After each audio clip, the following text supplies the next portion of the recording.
Lyon demain, le quart d'heure lyonnais, toute l'actualité chaque matin. Parce que Lyon demain se dessine aujourd'hui, voici l'essentiel de l'actualité. En ce jeudi, nous sommes le 24 février. Nouvelle visite à Lyon demain pour Jean Castex, accompagné par 3 ministres. Étienne Blanc a choisi, son parrainage ira à Éric Zemmour. Damien Combet, le maire d'hiver droite de Chaponneau, annonce lui sur son compte Twitter son intention d'apporter son parrainage en vue de l'élection présidentielle à l'un des candidats en manque de signature, sans préciser lequel. Il ne reste plus que quelques jours pour s'inscrire, en tout cas sur les listes électorales pour cette présidentielle, dont le premier tour est programmé le 10 avril, le second le 14 avril. Une grève au Théâtre des Célestins à partir de mardi prochain. Premier bilan pour le revenu de solidarité jeune. Les chiffres ont été dévoilés hier par la métropole. Un coffret pour aider les proches des victimes de traumatismes crâniens. C'est l'association La Tête Haute Je Soutiens Marin qui a mis au point cet outil. Audrey Sauvageon, la mère de Marin, agressée dans un bus le 11 novembre 2016, est notre invitée dans ce quart d'heure lyonnais. Nous évoquerons notamment la soirée de vendredi, donc demain, soirée organisée au TEUBEU à Rochetaillé pour soutenir la production de ces coffrets. Et puis nous parlerons sport, basket et football en particulier à la fin de cette édition. Lyon demain, le quart d'heure lyonnais, toute l'actualité chaque matin. Gérald de Bouchon. Bonjour à tous. Bienvenue dans ce quart d'heure lyonnais. Ce sera la 7e venue de Jean Castex dans le Rhône en moins d'un an. Jean Castex sera accompagné demain, vendredi, de 3 de ses ministres. Le ministre de la Santé, Olivier Véran, la ministre de l'Enseignement supérieur, Frédérique Vidal, et la ministre déléguée auprès du ministre de l'Économie, Agnès Pannier-Runacher, pour une visite du site de Sanofi à Neuville-sur-Saône. Jean Castex présentera la stratégie maladies émergentes et infectieuses dans le cadre de France 2030. De son côté, Sanofi devrait annoncer un investissement majeur afin de doter la France d'une chaîne de valeur complète et autonome sur la technologie ARN messager, de la R&D à la production. L'arrivée sur le site de Sanofi des ministres est prévue demain matin vers 10h. Jean Castex et ses ministres ne resteront que 2 petites heures à Neuville. Étienne Blanc a choisi, son parrainage ira à Éric Zemmour avec 5 autres sénateurs LR. L'ancien vice-président de la région a expliqué son choix. Il évoque un non-sens démocratique. Des candidats sollicités par des millions d'électeurs en position, selon les sondages, d'accéder au second tour se retrouvent dans l'incapacité de se présenter au suffrage universel. Les 6 sénateurs suivent la démarche de David Lisnard, président de l'Association des maires de France, qui avait choisi de parrainer pour les mêmes raisons Jean-Luc Mélenchon. Étienne Blanc avait déjà déclaré qu'il souhaitait qu'Éric Zemmour participe à la primaire de la droite. Il avait déjà défendu des positions proches de l'ancien polémiste devenu candidat. Le sénateur LR avait aussi contesté vendredi dernier sa présence dans l'organigramme de campagne de Valérie Pécresse. Il franchit donc un nouveau pas en parrainant le polémiste d'extrême droite sans le soutenir, précise-t-il. Damien Combet, le maire d'hiver droite de Chaponneau, a lui annoncé sur son compte Facebook son intention d'apporter son parrainage en vue de l'élection présidentielle à l'un des candidats en manque de signature. Sans préciser lequel, sans même vouloir lui-même décider, François Bayrou a créé il y a quelques jours le site notredémocratie.fr afin de créer une banque de parrainage démocratique, une initiative visant à aider les candidats à plus de 10% d'intention de vote dans les sondages à récolter les 500 parrainages. Une démarche à laquelle Damien Combet a donc décidé de se rallier. En 2017, le jeune maire de Chaponneau n'avait apporté son parrainage à aucun candidat pour rester en dehors de la politique politicienne. Pour autant, selon lui, toutes les sensibilités doivent pouvoir s'exprimer et être représentées. Damien Combet validera la demande qui lui sera faite officiellement par les administrateurs du site notredémocratie.fr pour l'un des 3 candidats en difficulté. Sauf d'ici la date limite de remise des parrainages, chacun a obtenu les 500 signatures, précise le maire de Chaponneau. Du côté des électeurs, cette fois-ci, plus que quelques jours pour s'inscrire sur les listes électorales. Vous avez en effet jusqu'au 2 mars, donc mercredi prochain. Pour s'inscrire en mairie, le délai est étendu au 4 mars. Le premier tour de la présidentielle est prévu le 10 avril, le second tour le 24 avril. Lyon demain, un site internet, du son, de l'image, un média complet pour les Lyonnais qui font avancer la ville. Le personnel du Théâtre des Célestins sera en grève le 1er mars, donc mardi prochain. La CGT Ville de Lyon a déposé ce préavis de grève contre la cadence infernale des heures de travail pour 365 représentations à l'année. Le syndicat pointe du doigt les effectifs, pas assez nombreux à ses yeux, au sein du théâtre municipal. Les salariés réclament aussi l'embauche immédiate des postes vacants, l'arrêt des contrats CDD renouvelables sur des postes de titulaires et une nouvelle bonification indiciaire pour les équipes de montage. À l'heure actuelle, rappel, aucune annulation ou report n'est à l'ordre du jour, mais certaines représentations pourraient bien être annulées si le mouvement perdure. Plus de 700 jeunes de 18 à 24 ans ont bénéficié du revenu de solidarité jeune. Les chiffres ont été dévoilés hier par la métropole.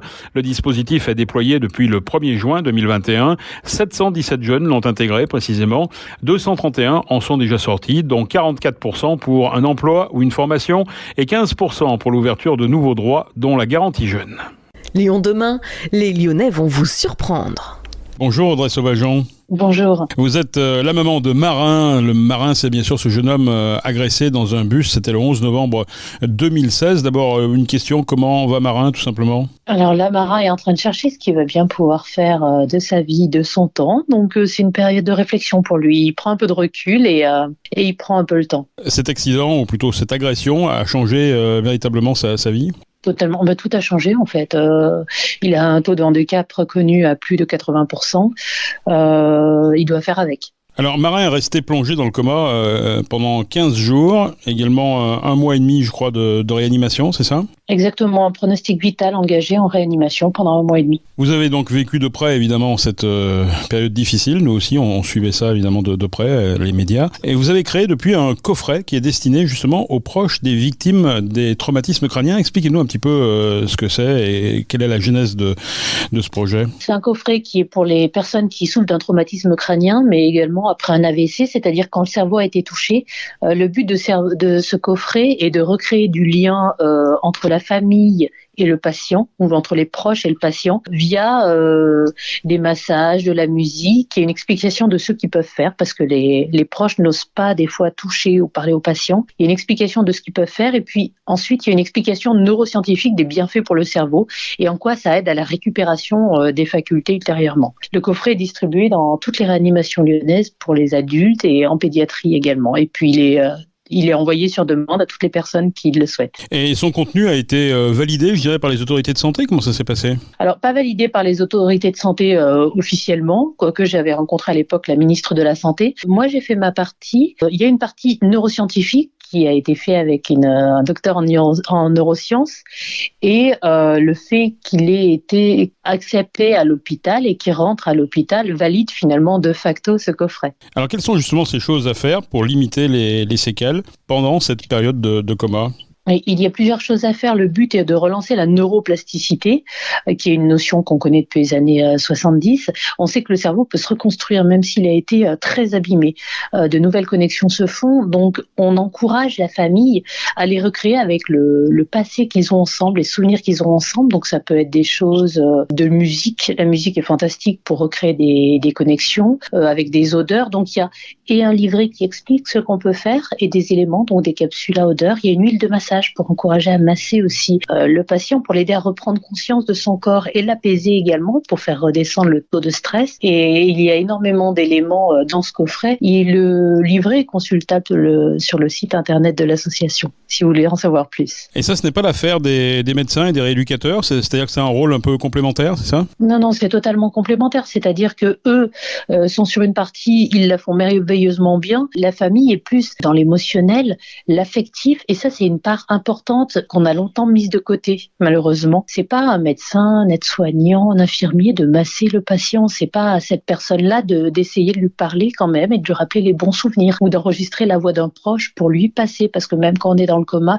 il y a une perception qui peut se faire. Ça, c'est le rôle de la famille, et il faut que la famille reprenne cette place finalement comme un des soldats de cette équipe de bataille finalement, pour lutter pour la vie et pour la récupération. Et cette perception, Marin en particulier, il vous en a parlé après ? Marin a très peu de souvenirs, mais moi j'ai pu la constater directement, parce qu'on me disait qu'il était dans un coma très, très profond et qu'il n'entendait rien, et pourtant un soir, comme ça spontanément, je lui ai dit c'est l'heure pour moi de partir, et je lui ai chanté la berceuse que je lui chantais petit, et tout de suite le rythme cardiaque est descendu comme il n'était jamais descendu, et là je me suis dit il perçoit certainement quelque chose finalement, et donc là-dessus on a commencé à bâtir tout doucement, à essayer de chercher, de tâtonner pour l'aider au maximum finalement à l'endroit où il se trouvait lui. vendredi. Alors, je crois qu'il y a eu 165 coffrets déjà qui ont été offerts à des familles, c'est ça ? Tout à fait. Est-ce qu'il y a déjà des résultats ? Est-ce que vous avez des retours d'expérience ? Oui, parce qu'on questionne régulièrement les personnes qui l'ont reçu. On a des retours d'expérience. Il y a certainement des choses à affiner, mais le retour est globalement extrêmement positif. Donc une soirée vendredi au Tohubohu, organisée par l'association Donner la main de Jean-Marc Roffa, avec sur scène Thierry Marconnet. Une soirée donc au bénéfice de l'association de marins. Tout à fait. La tête haute, le soutien marin. On peut se le procurer comment ? Alors il faut obligatoirement passer par un hôpital ou on peut le consulter également par... C'est quoi d'ailleurs ? C'est juste un livret ? Non, c'est une pochette avec un livret et des éléments à l'intérieur, parce qu'on dire faut faire ci, faut faire ça, c'est très bien, sauf que quand on est en état de choc, on peut pas aller chercher les éléments. Donc nous on les fournit, libre aux gens après d'étoffer. Il y a une huile de massage, il y a des testeurs de parfum, il y a des capsules à odeur, il y a des pâtes à modeler, de quoi tout de suite mettre en œuvre finalement les initiatives. Alors la pâte à modeler, ça c'est quelque chose que vous recommandez particulièrement, pourquoi ? Alors la pâte à modeler, quand le patient est inconscient, il est possible de passer une pâte à modeler sur les membres, par exemple sur les bras, pour l'aider à reprendre conscience de son corps. Si le patient peut ouvrir les yeux ultérieurement, malaxer la pâte à modeler devant le patient lui permettra d'activer ses neurones miroirs. C'est un petit peu technique, mais pour le coup, voir faire un geste et le faire soi-même, c'est quasiment les mêmes réseaux dans le cerveau. Donc ça réactive tout ça finalement. Et puis on espère qu'ensuite le patient pourra malaxer lui-même. Bien entendu. Merci Audrey Sauvageon. Rendez-vous donc ce vendredi au Tohubohu pour cette soirée organisée par Donner la main, don de soi, avec sur scène Thierry Marconnet. Audrey Sauvageon donc qui s'occupe de l'association La Tête Haute, et c'est la maman de marin. Merci beaucoup Audrey. Merci beaucoup, à vendredi. Lyon demain, média agitateur d'idées. Basket, l'Eurocoupe féminine, l'Asvel arrache le nul à Lublin. Les Lyonnaises ont fait match nul lors du match aller hier soir en Pologne, 66-66. Elles devront s'imposer mercredi prochain au match retour dans leur salle Amadou Bonnet pour disputer les quarts de finale. Le football et la Coupe Gambardella, le tirage au sort des quarts de finale a réservé 2 adversaires difficiles aux 2 équipes lyonnaises encore en lice. L'Olympique lyonnais recevra sa bête noire, Strasbourg, et la Duchère accueillera Caen. Enfin, Francis Huster sera en dédicace à la FNAC demain vendredi. Le comédien sera présent à la FNAC Bellecour dans l'après-midi pour une rencontre autour de Molière. Il parlera notamment de son livre Poquelin contre Molière aux éditions Armand Collin. C'est la fin de ce quart d'heure lyonnais. Merci de l'avoir suivi. On se retrouve demain, même heure, mêmes antennes. En attendant, passez une excellente journée.